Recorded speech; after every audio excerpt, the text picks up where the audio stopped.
Have you ever had to hold your nerve and just trust yourself when you knew that the odds were against you? My guest today has. He held his nerve, won an Olympic gold medal, and now runs a thriving small business. Time for a large dose of inspiration, team. Welcome to the Small Business Big Marketing Show, where successful small business owners share their secrets to take your marketing to the next level. Now here's your host, Tim Reid. Welcome back, listeners, to another episode of Australia's #1 marketing show. I'm your host, as usual, Timbo Reid, but you, so much more importantly, are a motivated business owner ready to crank out some great marketing. And that's what we do around here. And this show is very, very kindly brought to you by the good folk at Net Registry and 99 Designs. More tips from them later. Hey, big show today. I take you behind the scenes with me old mate Lukey of my most effective Facebook posts for the past 12 months. I have a fireside chat with speed skating sensation Steven Bradbury, who turned misfortune into an Olympic gold medal and then into a thriving small business. By the way, you're not going to believe the question I opened up the conversation with. I'm still scratching my head. Well, it was a bit of fun at the time, and he got a laugh out of it as well. Stay tuned for that one. Plus, I share a motivational marketing quote of the week that will remind you about the amazing opportunities that are out there for every single one of us business owners. As usual, there is marketing GOLD dripping from the Small Business Big Marketing headquarters. Let's get stuck right in. Small Business Big Marketing with Tim Reid. smallbusinessbigmarketing.com. As usual, I'd like to start with a bit of a check-in. See how your week's been. You had a good one? I sort of took the week off. I worked each day, but my beautiful wife at the last minute said, "What do you got on next week?" I've booked a holiday. Gotta love that. But it was okay. I could reschedule most things except a webinar I was doing with 99 Designs, which I was still able to do because it was a webinar. So we went away. We went down to Torquay, which is near Bells Beach. Happened to go to the Surf Classic down there as well, which is pretty cool. I'll tell you about that in a minute. But we stayed at the RACV Resort in Torquay. And boy, oh boy, what a wonderful experience. From a marketing point of view, yes, I had my marketing radar on. From a marketing point of view, that place has nailed consistency. And consistency is such an important component when you're trying to build trust and familiarity and trying to get people to buy from you. The RAC resort, is that the right word? The RACV resort had a wonderful interior design, customer service, the staff uniforms, even, and I love this, the music that they played throughout the resort, it was just right on brand. They'd just done a lot of work in understanding what their brand was all about, and every single touch point that made up your experience at the resort was on brand. It sounds complicated, but it's incredibly simple, this concept of consistency. I talk about it a lot in a masterclass I ran a few years ago, the recordings of which are in the Small Business Big Marketing Forum. But RAC Resort Torquay, you nailed it. While we were down there, we went to Bells Beach. More marketing gold down there. So Bells Beach, surfing mecca, one of the surfing meccas of the world. And the Bells Classic was on, which is one of the major surfing competitions of the world. I happened to meet Mick Fanning, who won it. That was exciting, #1 surfer in the world.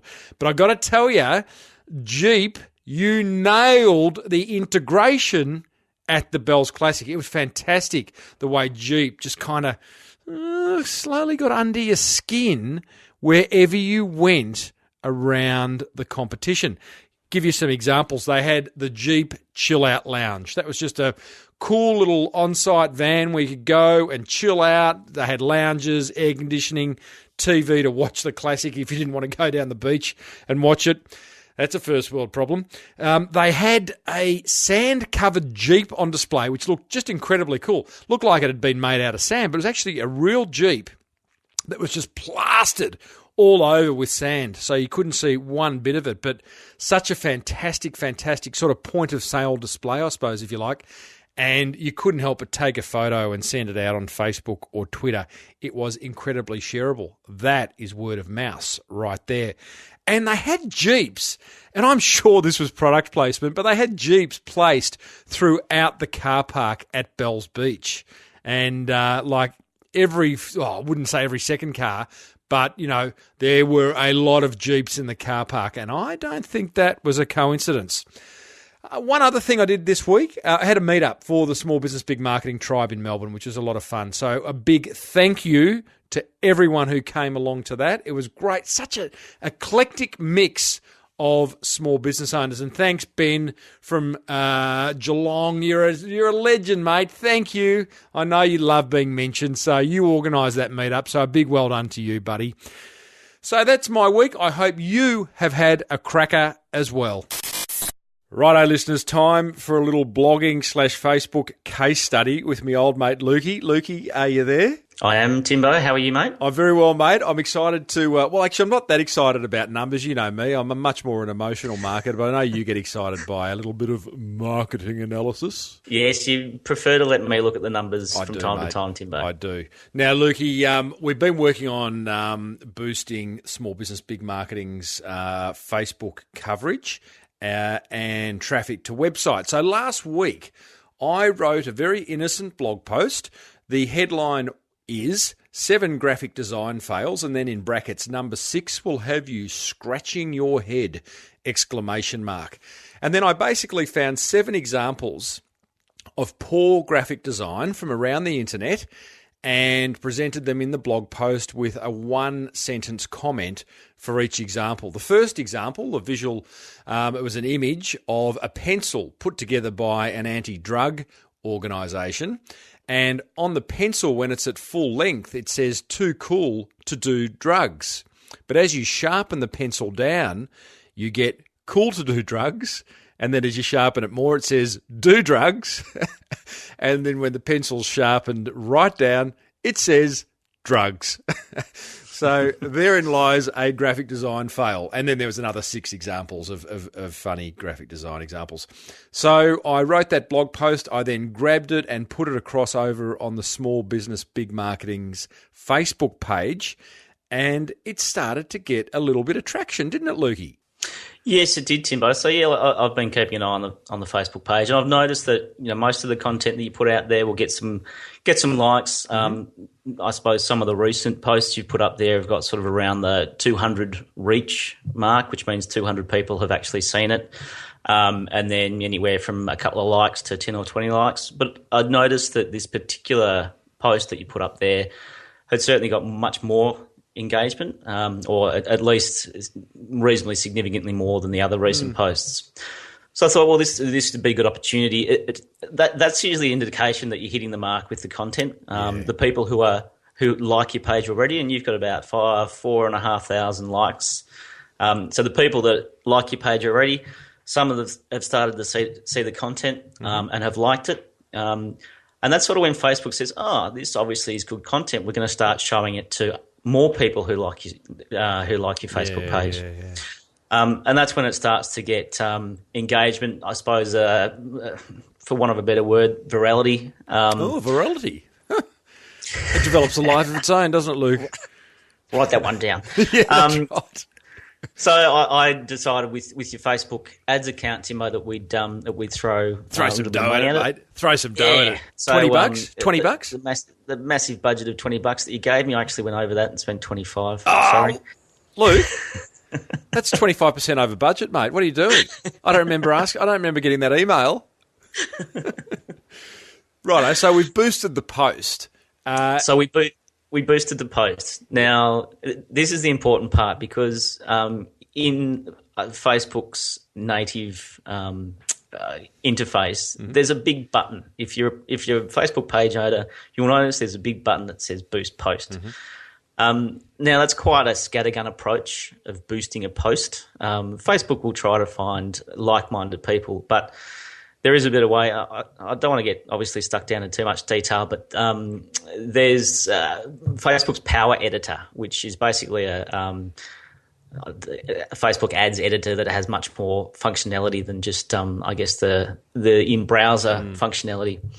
So I went in there and set up an ad, and most importantly, with your targeting, I started targeting or asked Facebook to target the friends of people who already like your page and like marketing. And I think that equated to a potential audience of around 200,000 off the top of my head. I'm not looking at those numbers right now, which is a healthy audience to be targeting. So from there, throwing a bit of money at it, throwing a bit of dough, we actually let that budget run out over, I think it was 3 or 4 days now.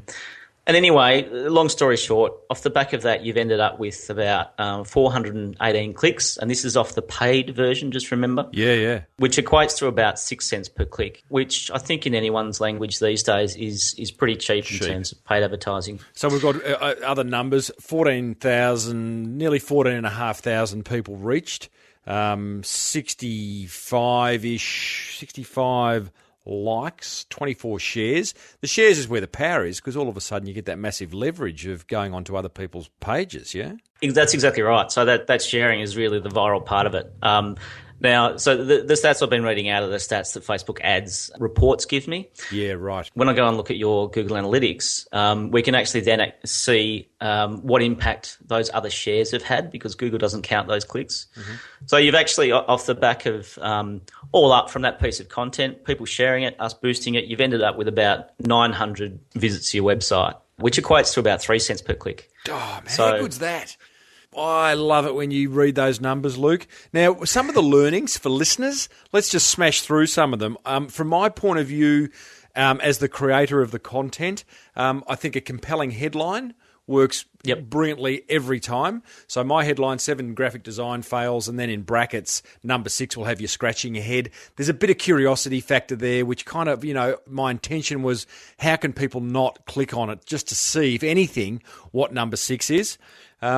I led with an interesting image. So I had 7 images, but I chose the image that I thought was most interesting. It put a smile on people's dial, because the idea of the Small Business Big Marketing Facebook page is to share the lighter side of marketing. So interesting headline, interesting image.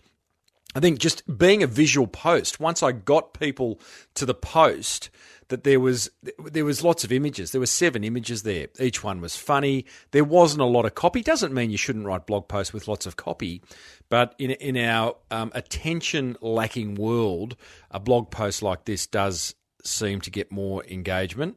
I think the other thing, Lukey, and I'll hand it over to you in a minute, mate, is to say that I did write the blog post over at smallbusinessbigmarketing.com and paste the link onto Facebook, as opposed to sharing that content primarily directly to Facebook, which you want to get people back to your website. And the last one for me, Lukey, was that I curated that content. I didn't create that content from scratch. I went out to the big wide world that is the internet and found 7 examples, pulled them together into one blog post. That blog post, mate, took me, I reckon, 10 minutes to write. Yep. And one of the things we haven't mentioned, Timbo, is that one piece of content that took you 10 minutes to write has been the most popular piece of content on your website this year. Boom. Now, and don't get me wrong here, there's different purposes for different types of content, but you think about the time that goes into creating a podcast, and I bet it takes you much longer than 10 minutes. Oh, yeah. 12, 13 minutes. Obviously, there's a lot. You do get a truckload of people listening to your podcast, but that doesn't necessarily always convert into traffic. Well, we talked about this the other day too. Is like it's forced me now to look at ways to make my show notes, because the show notes of an episode are essentially a blog post that happens to have an audio file embedded into it. But I'm going to work harder now, or try and figure out ways of making those show notes more engaging than what I'm doing right now, is covering off what people are going to hear in an episode of this show, and I include a photo of my guest with their business logo as the image. And clearly that is not the most compelling thing I could be doing. So great learning for me going forward as well. Yeah, for sure. And look, I think you've covered some of the really good points, Timo, and I might reiterate a few of them. But with this, you've hit the nail on the head. You've curated content, but instead of just going out and finding the content on another website and then posting a link to it on Facebook, you've taken a little bit more time to put that image into a blog post, comment on it, and then post it to Facebook. And that's the most important process there. And one of there's lots of examples of this recently with media sites that are basically just curating content. Upworthy is a really good example. Don't go there, listeners. Highly addictive. Well, I think you should go there because it actually will teach you how to write good headlines, intriguing headlines. Some people will call it clickbait, but it actually gets people from a social media site like Facebook to click on a headline and then go and look at another image or watch a video or read a blog post. And this is essentially what you're doing. You're taking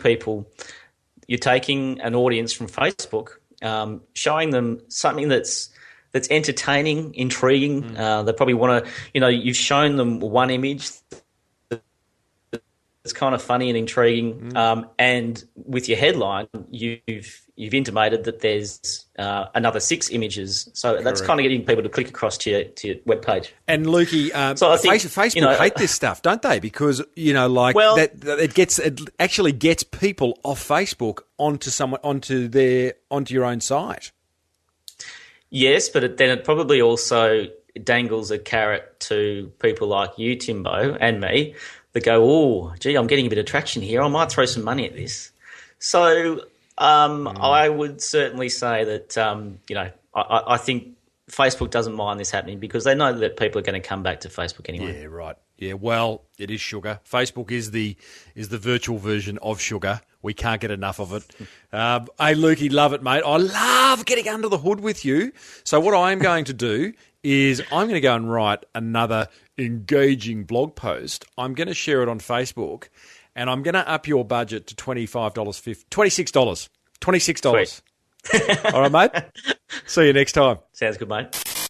Righto. Coming up, we are joined by Olympic gold medalist turned thriving small business owner Steven Bradbury. But first, a word about 2 businesses that can literally, and I mean literally, turbocharge your marketing. Now, you know by now that Net Registry can help you get your online marketing sorted. And one thing they do very well is build great websites. And who doesn't need a website? But what makes a great website?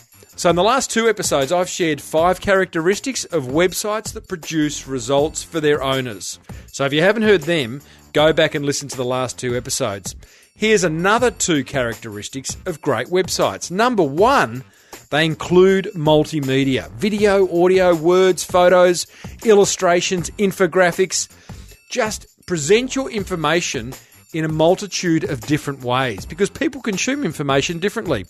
Another characteristic of a great website, they have a personal About Us page. And this is a big one in particular for service-based businesses. They have an About Us page that introduces the team in a human, friendly, engaging way. So they're 2 characteristics. That adds to the other 5 I've shared in the last 2 episodes. I'll build up a little slide deck. Once I've shared all the characteristics of a high-performing website, there's a few more to come, thanks to Net Registry. I will create a little slide deck and post it on the blog over at smallbusinessbigmarketing.com. So, if your website is underperforming, if it's not ticking those boxes, then head over to netregistry.com.au or give them a buzz, 1300 638 734, and tell them Timbo sent you. And as you know, the Small Business Big Marketing Show is also brought to you by 99 Designs, your one-stop shop for anything graphic design related. So this week I did host a webinar with their lead designer, Alex Whitco, in which we revealed together how to nail your creative brief when briefing your graphic designer. For anything, for a brochure, a logo, a car wrap, a book cover, whatever it is. We had over 300 people register for that webinar and there was some great discussion. I'll place a link in the show notes to the recording of that webinar, so look out for that over at smallbusinessbigmarketing.com and look for episode 234. And now, back to the show. Righto, let's get stuck into today's guest, and it is a gold medal Olympian. I love saying that. Don't get to say that very often on the show, although I have had Michael Klim on the show in the first year. About 6 years ago, I had Klimmy on. Today's guest is speed skater Steven Bradbury, who created history in Salt Lake City when he became the first Australian to win a Winter Olympic gold medal. His remarkable and unlikely victory was achieved after a spectacular final lap where he took out all four rivals who crashed. And Steven came through with his arms in the air in disbelief as he crossed the finish line to take the gold. He's now a four-time Olympian. His gold medal, he says, was not entirely as fortuitous as many would believe. In fact, he knew his limitations and also the unpredictable nature of short track ice skating. So this is a great story. I love, he talks about so many things in this, from motivational stuff to just plain right marketing stuff and business stuff, because he's now got a thriving small business himself. I think you're going to love this interview. The question is questionable, but I started off by asking Steve, Olympic gold medalist, what's the biggest animal he could knock out with one punch? The biggest animal I could knock out with one punch. I don't think it'd be a real big one. Maybe a sheep. Get out. Mate, you're a tough guy. You're an Olympic gold medalist. Oh, mate, us speed skaters, mate, we're all quads and glutes. You don't have a lot in the upper body. Maybe if I kicked it, I could do a bigger one. Hey, there you go. There you go. What would it be if you could kick it? A cow. What sort of question is that, Tim? You got anything better than that today or what? Mate, I haven't. I'm sorry. I have absolutely. Okay, we'll finish up then. See you, mate. Now, Steve, let's get serious here, mate. There's a saying named after you, which goes, it's doing a Bradbury. In Australia, most people have heard of it. Some of the overseas listeners might not have. What is doing a Bradbury? Yeah, mate, I love it every time somebody uses that saying. It makes the hairs on the back of my neck stand up. I'm proud of it. It gets used these days in political, financial, sporting circles. Not so long ago, it was on the front page of the Sydney Morning Herald to describe the Aussie dollar when it was through the roof. As in, there was a little cartoon, and the yen and the euro and the US dollar had all crashed. But no matter what we could do in Australia, our dollar simply wouldn't fall. It was doing a Bradbury. Obviously, since then, it has fallen over as well. But, recently doing a Bradbury was actually admitted into the Macquarie Dictionary. The great Australian Olympic historian, his name's Harry Gordon. He passed away about 3 months ago, unfortunately. But just before he passed away, he had doing a Bradbury put into the Macquarie Dictionary. So hopefully when I'm not around, I'll still be saying it. How good is that, mate? You're in the dictionary. Yeah, I think I think there's a quote that I wrote that sort of sums up doing a Bradbury, and I think it means that when your moment to shine presents itself, will you be in position and prepared to be the next to do a Bradbury? Have you ever come across, well, particularly people in business, but in life generally, that have done a Bradbury? Well, I had somebody tell me that 1 in 5 people in Australia claim to have done a Bradbury at some point in their life, whether it's through a lucky victory in the footy with their local footy team or some other area of their life. And yeah, I hear it all the time. You know, people that have put themselves in position and all their competition has failed. Interesting. That's great. I mean, you not only have got a gold medal, you got a listing in the Macquarie Dictionary, mate. So, Steve, does it annoy you when people tell you that you only won an Olympic gold because you were lucky? Mate, I'm the first person to admit I was incredibly lucky to win that. I'm probably the luckiest Olympic gold medalist in history. But it doesn't change the fact that I had to be in position to give myself a chance to win. I competed at 4 Olympics, trained 5 hours a day, 6 days a week for 12 years, and that's not lucky. Mm. When you work hard enough for long enough at something, eventually you start to make your own luck. And you know, one of the things that I talk about when I do my presentations around the world these days is that people with a negative mindset, they often don't realise that. And occasionally people have said to me, "Geez, you're lucky, mate." But no, it doesn't annoy me because they're often the same people that are sitting at home, not really doing a lot. In Australia, some of the overseas listeners might not have heard of this one, but in Australia, it kind of leads into the tall poppy syndrome. And I don't like that. It's too prevalent. And if you've succeeded in something occasionally, sometimes people just want to knock you down, don't they? Oh, yeah, they sure do, mate. I think you're being a bit humble there too, Steve, because you were impaled on a skate in 1994. You lost 4 litres of blood and had 111 stitches, and then you broke your neck in 2000, and then you come back 2 years later and claim the gold. There's a whole lot of small business owners listening. I interviewed a lady last week who lost everything in her business and rose from the ashes, and is now she's the second biggest seller on this website called Etsy. It's a craft website. She's making $80,000 a month, right? Fantastic. She did a Bradbury. Is there a time when someone should just give up? I don't think so. I think, giving up should never be an option. I think sometimes there's a time for reinvention. If you need to be willing to change and be adaptable in today's fast-paced, changing internet world, because if you're not, you can get left behind. Whether you're looking at changing what you're doing or just pushing the passion of what you're doing a little bit further. And that's often where people hit some difficult times. If their head's not quite in it, if their heart's not quite in it as much as what it should be, then that's when they give up. But really, that's the time where you need to believe in yourself. I think you hit the nail on the head, Steve, where you talk about reinvention versus giving up. I mean, there'll be business owners here that go, well, man, you got to give up at some point. I mean, how much debt, for example, do you go into? But I don't see enough business owners who are under the pump reinvent themselves. And reinventing yourself may just be just a slight tweak in the way you do something, a slight pivot. Yes, it's not completely changing your whole business model, is it? No, I don't reckon it is. It's just coming up with a couple of new ideas or putting some things on your to-do list, which you should have. You don't have a to-do list, you should start writing one, putting a couple of those things into practice instead of leaving them on the to-do list. Do you love the to-do list, do you? I do, mate, yeah. And, I don't go back to it all the time. Right. But, when I'm at a point where I'm thinking, geez, I haven't got much on today, what should I do? That's when I try and force myself to head back to my to-do list and rip into it.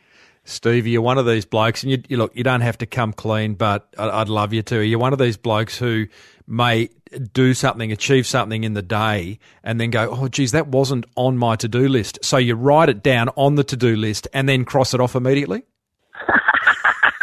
No, I've never actually done that one. My stuff, I do spontaneously do a lot of things, and right. And my wife will tell me something that I need to get done, and I won't do it, but I'll have done 3 other things, and I think it's fantastic, but she won't. Yeah. Welcome to marriage. Have a nice day.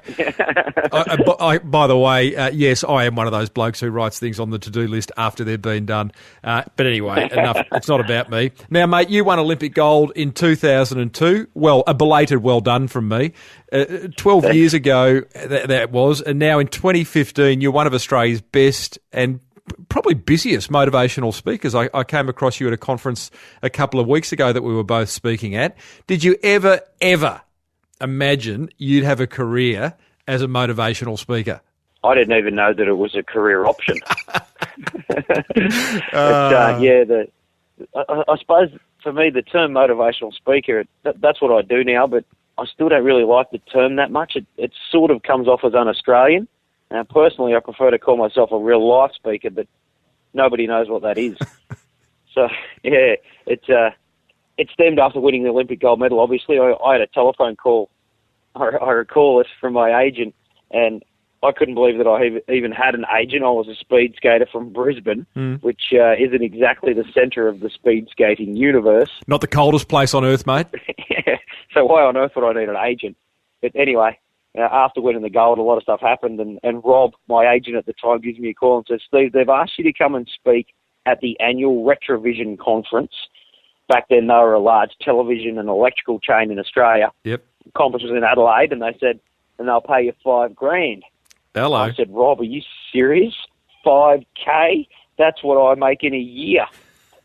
He said, yep, and they want you to speak for 45 minutes. And I said, what, in a row? Ka-ching! So that was where it started, and a couple of years later I realised that, hang on a minute, this could be a career option. I enjoy it. What would happen if I started to get really good at it? And so I started to put a team together, and even nowadays I work with a comedian and a professional speechwriter, and I've actually spoken at closing on 800 gigs in 15 countries. I still love it. If you want to have a look, check me out at stevenbradbury.com. Oh, here we go. Self-promotion's happening already. Mate, that is extraordinary. And I love your immediate reaction, which is, oh, well, I better put a team together, which I'm guessing is kind of like a high-performing sports person's approach to getting stuff done. Because I know as small business owners, sometimes we just can't put a team together because, budgets, limited resources, limited time stop us. But your reaction was put a team together. And very interestingly, so am I right in saying you would be operating off a very low base? Like, what was that first talk for Retrovision like? Were you stumbling over your words? I wasn't stumbling over my words. I was prepared, but I was glued to the lectern. I had my notes written out in 20 font, word for word, so the whole 45 minutes, every word was written out, and I had sections in there that said, read slow here, read fast here, pause here. I put together a plan of attack, and it went pretty well, and I actually still use the testimonial that I got from that client in my testimonials these days as the first gig that I ever did. But, there's one thing you mentioned there prior to that question, Tim, that struck a chord with me. You mentioned how a lot of business owners won't put their team together because they haven't got enough time, it's too expensive, blah, blah, blah, blah, blah. Yeah. Excuses. Exactly. It's never too expensive, and you never don't have enough time to put the right people together. Often everybody's got a solid network of people that have got skill sets within areas that we don't, and it's just a matter of utilising the people within your network skill sets. And, often those people are your friends and they won't charge you anything. Yeah. So it's just a matter of reaching out. It's very difficult. Well, actually, I think it's impossible in today's world to be a jack of all trades. That guy's been dead for a long time. You've got to be an expert in your particular roles and then get other people to help you do the things that you're not an expert at. Yeah, that's great advice. You went and sought a speechwriter's an obvious person to seek out. You sought out a comedian. I too had a stand-up comedian work with me for the last 12 months, crafting. I saw you present, Tim. I saw some of that in there, mate. It was pretty good. Oh, thank you very much, Steve. You're the one. Mate, what did you get from working with a comedian? Probably a combination of things. Through spending time on stage and through working with the comedian, I developed pausing and timing. And when I first started doing it, I paused because I couldn't remember the next line. And then people came up to me afterwards and they said, gee, your pauses are good, Steve. And I was like, oh, really? They're like, yeah, they make it so much more powerful, those pauses that you use, and it allows me a little bit of time to think about what you've just said and relate it to something that's happening in my life. And I was like, oh, really? Mate, that's funny. I continued on with that, and it's about using them but not overusing them. Yeah. And the other thing that the comedian was able to help me with was to, in my presentations, I hang a bit of crap on some other athletes and keep it entertaining and fun. But the one thing that he was pushing was, it's good to make a joke about somebody, but you've got to build them up first, or you've got to build them up afterwards. You can't just hang a bit of crap on someone, and especially someone that's well known in the public eye. And even though I've won a gold medal, I don't want to get up there on stage and get an article in the paper or something saying that I've given it to Ian Thorpe because he's gay or something like that. It all needs to be in context, and he was able to help me along some of that stuff. That's great advice. Both the pauses and building someone up before you shoot them down, or as we say in Australia, take the piss. You do that throughout your keynote. Did you approach those athletes beforehand and tell them what you were doing and how you were referring to them, or did you let them find out third hand? No, I've mentioned it to a couple of them that I know, and I think 99% of people, especially high-profile people, they don't mind somebody having a bit of a dig at them because they understand that it's all tongue-in-cheek and everything is just a little bit too politically correct these days all the time, isn't it? Mate, can I just say I totally agree. And even that question at the start of this chat, what's the biggest animal you think you could knock out with one punch? I ummed and ahed over that because I don't know you well enough. I saw 15 minutes of your keynote a couple of weeks ago and I thought this bloke's got a sense of humour, but you just don't know. And you do have to pick your mark, don't you? But you also have to take a risk. That's right, I did a one-liner at the West Coast Eagles season launch about 4 years ago in Perth. I talked all about my training, about how I train 5 hours a day, 6 days a week for 12 years, and the only other bloke in Australia who spent almost as much time on the ice as me is Ben Cousins. How'd that go down? Nah, not very well. No. There was about 1,000 people and they all booed, and I talked to a couple of people over there in Perth before I did it, and since then I've done it at other gigs around the country, and it goes down a treat. But it was the wrong mark and the wrong audience, and it didn't go down that well. So you've definitely got to pick your target. Yeah, well, good on you for, having the courage to try something new. Now, mate... But, you've got to take a risk too, don't you? Absolutely, because if you don't, you are the same as everyone else, because most people aren't taking a risk, and I call it, you become wallpaper. You become vanilla. You don't get noticed. So there's that. You've just got to find the balance, don't you? Mate, what's the main message when you speak? Is there something you want your audience to walk away with? There is, There's I like it that I'm able to entertain an audience and get a few laughs and have some fun. But the main message of my presentation is that passion, persistence, and teamwork leads to success. And we've already mentioned it a little bit, but teamwork is not optional in today's world. You need to surround yourself with people that are experts in their chosen field, so they can help you if you need it. In my skating career, I had my teammates, physio, equipment manager, my coach, my parents. If I was still in the sport nowadays, my team would need to be way bigger because everything's so much more specialised than what it was. And, that was only a decade ago. So things are evolving quickly. But without those people in my team, I simply wouldn't have won the gold medal. And sometimes for me, the people around me provided those 1%ers that I wasn't smart enough to go out and hunt for myself. And today I try and learn from that because I've got hindsight working in my favour. Unfortunately, I'm not a speed skater anymore, but I'm in business. Mm-hmm. And I'm able to try and find solutions to problems for people that can help me solve them, whether it's something to do with my website or whatever it is within my business, rather than just waiting for it to land in my lap. Mm. Because that generally won't happen, and it's rewarding finding solutions, getting answers, and using my team and building my team. Yeah, love it. Yeah, and how important is that, mate?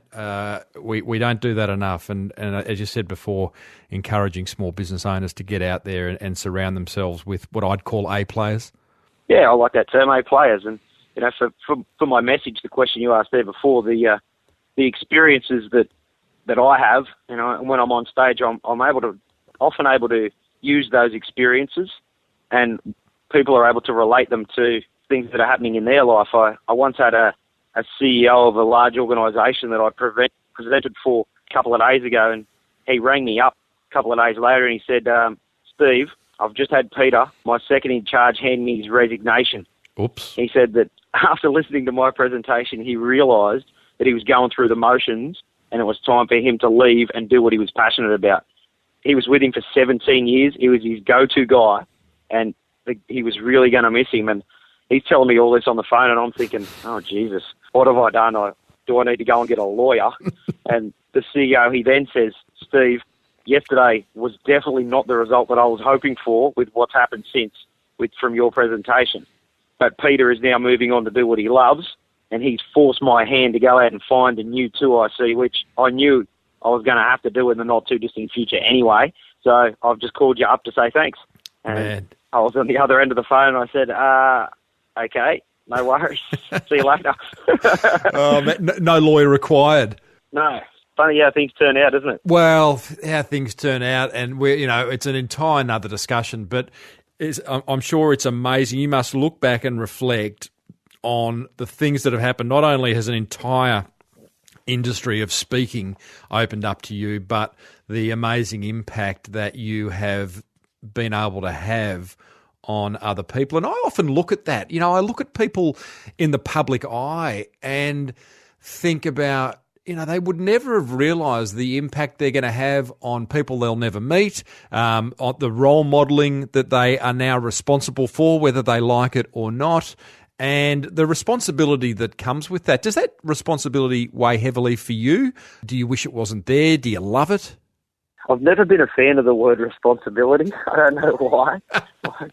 Maybe you should speak to my mum about that. Come on, grow up, mate. It probably comes back a little bit to what we spoke about before, about everything being too politically correct these days as well. No, I don't feel the responsibility at all, Tim, and I like to think that through what I do on stage that I'm able to provide some people some light bulb moments.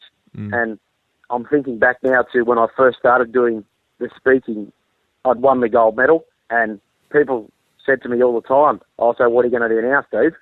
And I said, well, I've gotten into this motivational speaking thing, and I'm going all right at it, I'm enjoying it. And they said, yeah, well, that's all right for a while, but that's not going to last long. What are you going to do after that? And at first, I believed that was what would happen, and then I started to hear about these things called speakers bureaus. Oh, yes. And I started knocking on their doors and looking at their websites, and I was like, well, these people, that's what they do. They promote speakers and entertainers and comedians and bands and whatever else. And I was like, well, geez, I wonder if they'd be willing to promote me. So I started knocking on their doors, and one of the first meetings I had was with a guy by the name of Ron Tacky, and he was a extremely successful speaker, and he ran a successful speakers bureau as well. And he was he's passed away now, but he was an American bloke, and he had this really, really loud, full-on American accent. And I had heaps of questions for him, and he was a great talker, obviously. He did most of the talking, I did all the listening, and I had a lot of questions, but at the same time, I really only had one question for him, and I saved it till right at the end of the meeting, and I said, Ron, do you think I could make a career as a speaker? And he paused for a bit. He looked at me and he said, Steve, if you really, truly want to do this, you can do it for the rest of your life. That was the light bulb moment for me. And from there, I thought, well, all these other people that are telling me that it's going to run out, they haven't been a speaker. They don't run a speakers bureau. What do they know? So I'm going to go with my light bulb moment, and now we're 13 years down the track, and I'm still going with it. Good on you, mate. And, those light bulb moments, otherwise called epiphanies, I love them. I wish I had more of them. I wonder how often people actually trust them or are ready for them or acknowledge them, because there is a bit of magic in them, isn't there, where someone says something, you're not ready for it, but it just touches you somewhere deep inside, and you actually listen to it, and in listening to it, you succeed. Yeah, well, it's kind of going with your gut, isn't it? Exactly. And, it's not going to work every time you go with your gut. Sometimes you're going to fall flat in your face, but if you never go with your gut, then you're probably just going to be going through the motions a little bit. I saw somewhere recently where, might have been a Facebook post, so definitely true, that there is an extraordinary amount of nerve endings in your gut, which lead to that concept of the gut feeling. And there was a few more nerve endings in my gut than there was when I was skating. Why do you say that? Because it's a little bigger. You put on a few kg, have you, Steve? Yeah, not too many. I haven't put on as many as Jeff Hugel did there for a while, but I'm going all right. Well, you're probably balanced up. I mean, your body shape, as you said before, massive glutes and quads, and now you might have done a bit of work on the upper body. So you're a more balanced human being these days. Yeah, mate. You should see speed skaters in today's world. There's the fastest guy in the world, a young Korean kid. His name's Kwak Yoon-gi, and he weighs a grand total of 54 kilograms. And he's just, I reckon, 35 of those are quads and glutes. And when he's wearing his T-shirt, it looks like it's still hanging on the clothesline, I tell you. He's all legs. Yeah. I saw one of the cyclists, the Olympic cyclists, Kathy Watt. Kathy Watt, yeah, she won the road gold in 96, I think, in Atlanta. Yeah, I just remember seeing her glutes and going, my God, they are, and she talked a lot about, having to balance it off with the upper body work, which as a cyclist you don't want to do because you don't want to be too heavy. But conversation for another time, mate. I want to finish up, Steve, because you are sharing some absolute gold, and I know that there'll be listeners itching to get out there and start implementing. You've done over, I think you said 800 presentations in 15 countries. You're still enjoying it. What keeps you coming back for more? Yeah, that's a good question, mate. An easy one to answer, though. Yeah. Adrenaline. Yeah, adrenaline junkie, hey? I used to get adrenaline competing at the Olympics, mate. Now I get it on stage, and they pay me for it. Uh-huh.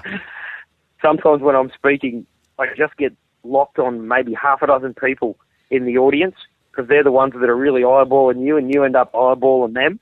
I'm getting them fired up. They're getting me fired up on the stage, and adrenaline, it's addictive. That stuff is fuel for your soul. And if you believe in yourself that you can be the best in the world, well, it just might happen. Love it, buddy. Love it. That's inspiring stuff. Steve, I cracked the pun earlier. I didn't realise I'd done it, but thanks for sharing some marketing GOLD. No worries, Tim. Thanks for having us along, mate. And if you're interested in more on me, StevenBradbury.com. Righto, team. What about that? I hope you enjoyed that interview as much as I did bringing it to you. And I do love Elton John's I'm Still Standing. Hey, I want to share my top 4 learnings from that chat with Olympic gold medalist Steven Bradbury, thanks to the very good folk at Net Registry and 99 Designs. Number 1, never give up. If you are doing it tough, if something's just not working for you, don't give up. Pivot, take a little turn, left, right, up, down, I don't know. But keep testing, keep trying things in your marketing and your business. Don't give up. Number 2, surround yourself with A players. I like this. Steve knows he can't do it all himself. He gets his speaking coach, he gets his stand-up comedian, he gets other people to do the stuff he can't. And that's one of the reasons I started the Small Business Big Marketing Forum. You might not be able to surround yourself with an A-player marketing team right now, but boy, get inside the forum and you are surrounded by motivated small business owners who are there to help and support each other. You want to join? Head over to crankmymarketing.com.